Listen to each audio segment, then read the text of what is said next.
everybody, it's me, Nikki. Welcome or welcome back to my channel. Today is my September wrap-up.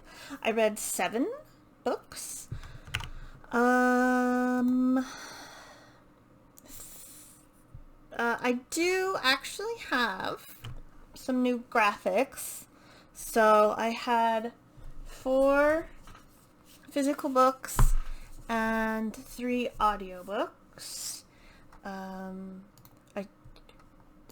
Let's see. The genres were the graphics are new, so 4 fantasy, 1 mystery, and 2 classics. Let's see. And I had 5 5-stars, 1 4-star, and 1 3-star. And I did not DNF any books. So we'll just get started. The first one, I'll just go... Oh, actually, I'll start with the audiobooks since I don't have those.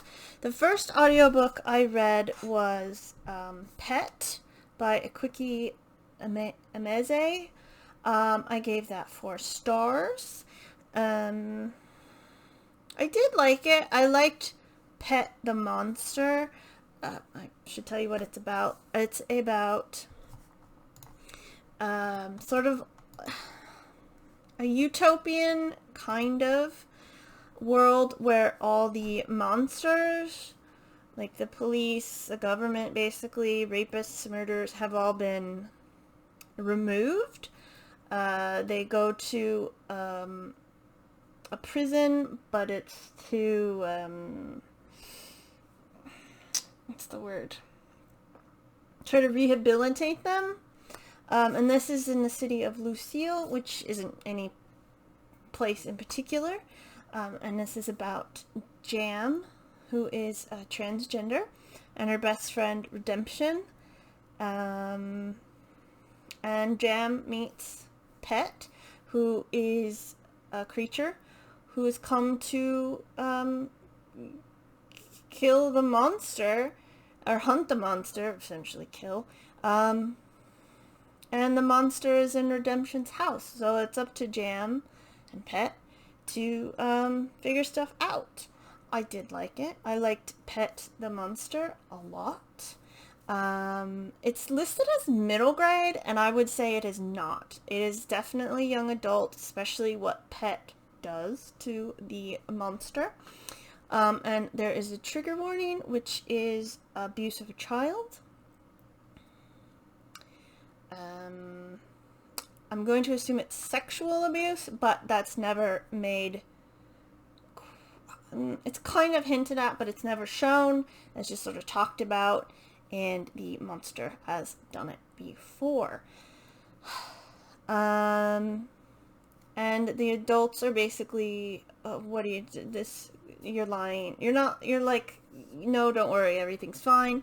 So, there's a lot of like, it's utopian, but is it really utopian? Because all the adults say, no, it's fine, when really it's not fine. So yeah, Jam was an interesting character because I did read some other reviews because I wasn't sure how I felt about it, so I wanted to read 5 and 1 stars and like anything in between. And some of the comments said that Jam acts strange, which when you read it, she's supposed to be 15 or 16, but she kind of acts like she's 12 in a couple places, which might be why it's called middle grade, but it's really not. So some of the characterization is weird, and I don't know if it's because the monsters have been away, so children are able to perhaps not grow up as quickly as kids nowadays do. So she acts younger than she is. Whatever. But yeah, overall I really liked it. And I kind of want more, especially about Pet and where it came from. So next I have The Phantom of the Opera 5 stars. It was amazing. It's a classic. And I believe it was serialized, like, as a newspaper. I guess I'll tell you what it's about, again, because I feel like a lot of people know what the Phantom of the Opera is about. But that's probably based off the musical. There is an opera house in Paris. I think it's like the opera house. And a ghost haunts it. And then it's also about... I've already forgotten the characters' names. Christine, Daae, and Raoul. And they're falling in love. And there is opera stuff, and there's a Persian, and which is kind of racist, but it was written in 1909. What do you expect? He doesn't even get a name. And the Phantom, you know, he thinks he's in love with Christine, but is he really? So there's like a whole thing.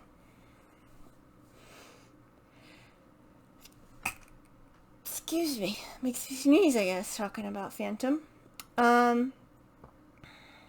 And it is gothic horror. It's not really horror. And like in 1909 it would have been horror, but it's not really scary. But I guess Gaston Leroux mainly wrote mysteries, so there's a lot of mystery elements in it more than romance elements, I would say. You should watch, Dominic Noble did a really great review of the book, the play, or the musical, and then the movie. So yeah, that was really fun. But I think it works really well as an audiobook, because sometimes when you read classics, especially ones that have been serialized, they're really sort of dense and hard to get through. And as an audiobook, it just works really well. And, you know, I don't know, I really like it. I'm going to read all my classics that way. I got Dracula on tap, whatever that means. I've got like Count of Monte Cristo, Three Musketeers, all ready to go. So I'm excited for that. I just think this is probably the best way to read classics. Because sometimes they're just so dense. Even if it's not a big book, you're like, oh my god. So yes. And the next one was Redwall, which I've never read before. It is by Brian Jakes, I believe. Oh, the audiobook was so amazing. But anyway, it's about animals, mice, rats, badgers, all of those kinds of woodland animals. And they have an abbey called Redwall Abbey, and it is threatened by a rat called Clooney. And they basically defend the abbey, and then it's also about Matthias, who goes to recover a legendary lost weapon. This is young adult, middle grade. I would probably say young adult, because there's some scenes that are like, oh shit. But yeah, I really liked it. The audiobook was amazing. They had like whole cast. Oh, it was so good. Yeah, I'll probably try to read the rest of them. So yeah. What was I gonna say? Oh, there's some character death as a trigger warning, and it is animals, so it feels like a bit worse because it's animals. I don't know, but that's how I felt. So yeah, I enjoyed all the audiobooks I listened to, and I also enjoyed all the books I read. So starting with physical books, we have The Magician's Nephew. This is number 6 in the series of Chronicles of Narnia, and this is about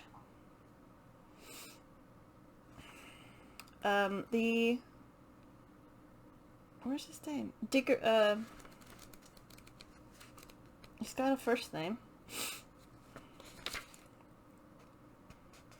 Diggory. Diggory's his first. I thought that was his last name. But this is about Diggory and his friend Polly, who basically find the White Witch and Narnia through these puddles. And it's about the founding of Narnia. And Diggory is the older man from the first book. So that's interesting. And there's a bit, I think, I gave it 3 stars. I think as the series, I think after the boat one that I can't remember, it gets a bit, I'm not as interested because none of the pensives are there, and they get a bit more religious. There's very religious overtones in this. Even I could see it, and I don't know if that's was done on purpose to like help middle grade kids understand it as well or what. But yeah, it was just an okay book, but it was interesting to find out how Narnia began. Okay. Next is Percy Jackson and the Olympians, which is book 2. Oh, this is the Sea of Monsters, and this is book 2. Percy's now in 7th grade. So I think it's been like a year. It's probably been a year, because that's when summer happens, right? And he finds out that he can't go to Camp Half-Blood, and then Annabeth shows up, and the borders are poisoned, and they blame Chiron. And then Percy goes off to find something to stop it. Of course, Grover's there, and he meets a new friend, Tyson. Yes. So yeah, I really enjoyed it. I think the one thing I didn't like, and this is just me as like a weirdo who has certain ideas about the Greek gods, Ares. I assume he has sons, but only his daughters are mentioned, and he's very mean to one of them, and like he threatens to like hit her, and I was like, canonically the only shit dad is Zeus that we know of. So I like to think that like all the gods besides Zeus are actually good parents. But what, like, Athena has kids. Athena doesn't have kids in the canon because she's, like, basically asexual. I assume she could do them magically, but whatever. So, you know, that's just my opinion as a weird person with their own ideas about Greek mythology.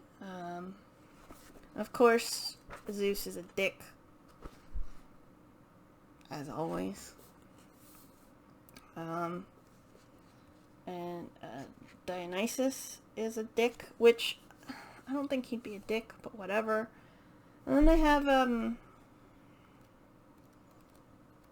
what's his face? Sisyphus? The one who can't eat or drink? No, that's the boulder. Tantalus. They have Tantalus show up, and he's a dick. I'm like, just, come on, like, whatever. But whatever. So yeah, just some nitpicky stuff about like the gods for me, but that's my own personal opinion. And I don't like Tantalus as a person because I think he ate his son. He gave the gods his son to eat, so he's a dick. I could rant about the Greek gods all day. Anyway, The Strange Case of the Alchemist's Daughter is next. This is a fantasy. I gave it 5 stars. And this is about Mary Jekyll, Diana Hyde, Beatrice Rappaccini, Catherine Moreau, and Justin Frankenstein. Beatrice Rappaccini is technically the only one who was written about before. I hadn't heard about it. I had to Google it. But I would read that story. It's very good. Sherlock Holmes and Dr. Watson are also in this, and they help the young women